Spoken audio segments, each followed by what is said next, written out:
आज मैं जब यहां आया हूं तब उज्जवल आसाम, विकसित आसाम, सुरक्षित आसाम का स्वप्न देखने वाले डॉक्टर भूपेन हजारिका जी को भी प्रणाम कर कर मेरी बात की शुरुआत करना चाहता हूं। और सबसे पहले आज जिन 44,500 युवक युवतियों को अपना नया जीवन शुरू करने का 25 से 30 साल तक आसाम की सेवा करने का मौका मिला है, नौकरी मिली है, वो सभी को बहुत बहुत अभिनंदन और शुभकामनाएं देना चाहता हूं। मां कामाख्या का आशीर्वाद हमेशा आप पर और आपके परिवार पर बना रहे और 25-30 साल तक आपके परिश्रम से ये आसाम पूरे देश में विकसित राज्यों में अग्रणी राज्य बने, ऐसी मेरी अनंत अनंत शुभकामनाएं आप सभी को है। मित्रों, जब दूसरी बार असम की सरकार बनी, उसके पहले चुनाव था। भारतीय जनता पार्टी का संकल्प पत्र हम सब रख बना रहे थे। हेमंत जी ने कहा था कि आसाम के युवा को आसाम के विकास की प्रक्रिया के साथ जोड़ना चाहिए, उसको नौकरी देनी चाहिए। और उस वक्त उन्होंने बड़ी हिम्मत कर एक आंकड़ा कहा था, 1 लाख आसामी युवाओं को हम सरकारी नौकरी देंगे। मैं आपको बताना चाहता हूं, वो कमरे में मैं था, पूरी स्तब्धता हो गई थी कि भाई आसाम में 1 लाख युवाओं को सरकारी नौकरी देना संभव है क्या? और भारतीय जनता पार्टी चुनावी वादे पूरा करने वाली पार्टी, थोड़ी बहस के साथ सबने निर्णय किया कि हम वादा भी करेंगे, पूरा भी करेंगे। और आज मैं जब यहां आया हूं तब लगभग 86,000 युवाओं को आज नौकरी देने का काम सिर्फ 2 साल में समाप्त कर दिया गया। मैंने आते आते हेमंत जी को पूछा कि भाई 86,000 हो गए, मगर बाकी के 14,000 का क्या? उन्होंने क्या, साहब हम 6 महीने के पहले बाकी 14,000 को भी नौकरी दे देंगे, 2.5 साल में 5 साल का वादा समाप्त कर देंगे। मित्रों, आज इतनी लाखों की संख्या में आप उपस्थित हो, मैं भारतीय जनता पार्टी की ओर से और भारत सरकार की ओर से हेमंत बिस्वा शर्मा और उनके पूरे मंत्रिमंडल की टीम को, हमारे साथी दल आसाम गण परिषद को भी बहुत बहुत बधाई और साधुवाद देना चाहता हूं। क्योंकि आसाम के अंदर 1 लाख सरकारी नौकरी का स्वप्न, आप वादा तो कर दो, कोई सच नहीं मानता था। और आज मैं मेरी नजर के सामने 45,000 युवाओं को हाथ में अपना अपॉइंटमेंट लेटर लेकर देख रहा हूं, और आधे घंटे में उनको नियुक्ति पत्र मिल जाएगा और 1 तारीख को आप सब लोग आसाम की जनता की सेवा करने।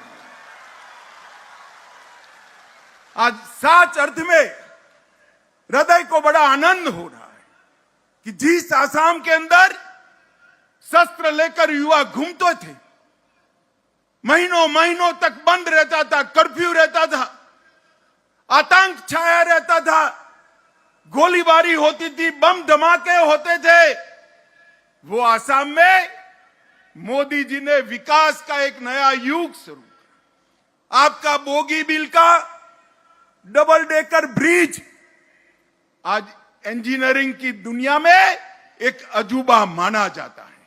और इसके साथ साथ अब 1 लाख युवाओं को नौकरी, ये बताता है कि आसाम के लोग आज शांति चाहते हैं, विकास चाहते हैं और भारत के साथ जुड़ना चाहते हैं। और ये बहुत बड़ी उपलब्धि हेमंत विश्व शर्मा की सरकार की, भारतीय जनता पार्टी, आसाम गण परिषद और हमारी बोडोलैंड वाली पार्टी के साथी दलों की ये बहुत बड़ी उपलब्धि है। मैं आज हेमंत जी, भारतीय जनता पार्टी की पूरी टीम और एनडीए के सभी साथियों को बहुत बहुत बधाई देता हूं। और मैं विश्वास है कि सिर्फ रिक्रूटमेंट नहीं, हमारे घोषणा पत्र में जो एक एक वादा किया है, अगली बार आपका आशीर्वाद लेने जब हम आएंगे, इस सारे वादों को पूरा कर कर हम असम की जनता का तीसरी बार आशीर्वाद लेने आएंगे। माताओं, भाइयों, बहनों, युवा साथियों, पहले 42,000, अब 45,000, ये सरकारी रिक्रूटमेंट करने में ढेर सारे हर्डल थे। कई ऐसे नियम थे जिसके तहत ट्रांसपेरेंसी के साथ नियुक्ति हो ही नहीं सकती थी। कोई बोर्ड नहीं था भर्ती के लिए। पहले की सरकारों ने अपने चट्टे बट्टों को नौकरी देने का पूरा प्रबंध किया था। भारतीय जनता पार्टी ने ट्रांसपेरेंट और फेयर रिक्रूटमेंट कर कर गरीब के बच्चे को नौकरी मिले, इसकी व्यवस्था की है। और समग्र आसाम में जिसके पास टैलेंट पड़ा था, वो कितना भी गरीब व्यक्ति क्यों ना हो, चाहे बोडोलैंड से हो, चाहे दिमासा से हो, चाहे कार्बी आंगलोंग से हो, चाहे गुवाहाटी से हो, चाहे ट्राइबल हो, चाहे अहोम हो, चाहे मेनलैंड का व्यक्ति हो, दलित हो, सभी को अपने मेरिट के आधार पर 1 पैसा खर्च किए बगैर आज 45,000 युवाओं के चेहरे पर मैं हास्य देख रहा हूं। और ये जो नौकरी मित्रों आपको मिली है, ये भाई भतीजावाद का आसाम के अंदर मृत्युघंट है। नरेंद्र मोदी जी ने जो एक नई पारदर्शी और ट्रांसपेरेंट व्यवस्था शुरू की है कि जिसके अंदर कौवत होगा, जिसके अंदर मेरिट होगा, उसी को काम मिलेगा। इसका उत्कृष्ट उदाहरण आज ये 45,000 का भर्ती मेला है।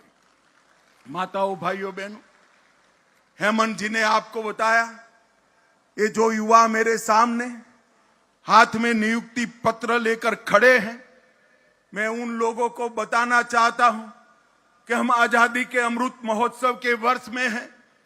मोदी जी ने समग्र देश के सामने ये अमृत काल में भारत को विश्व में नंबर 1 बनाने का संकल्प हमें दिया। हम जो मंच पर बैठे हैं उसमें से बहुत कम लोग 2047 में होंगे, मगर आप लोग जो आज आसाम की सेवा से जुड़ने जा रहे हो, वो सभी युवाओं को मैं अपील करना चाहता हूं, जब आजादी की शताब्दी मनाई जाएगी 2047 15 अगस्त को, उस वक्त आप भी होंगे, आप साक्षी होंगे।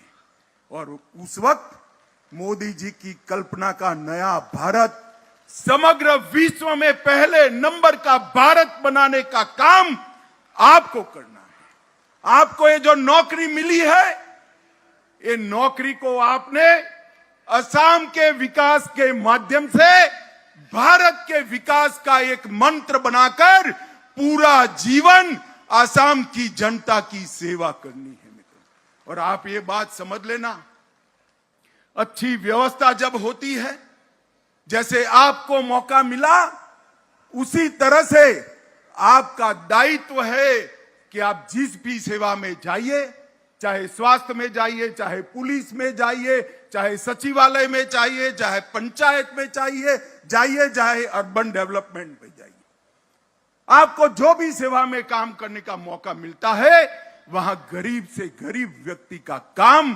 प्रामाणिकता के साथ कर उसको आसाम के विकास के साथ जोड़ने की जिम्मेदारी आपकी है।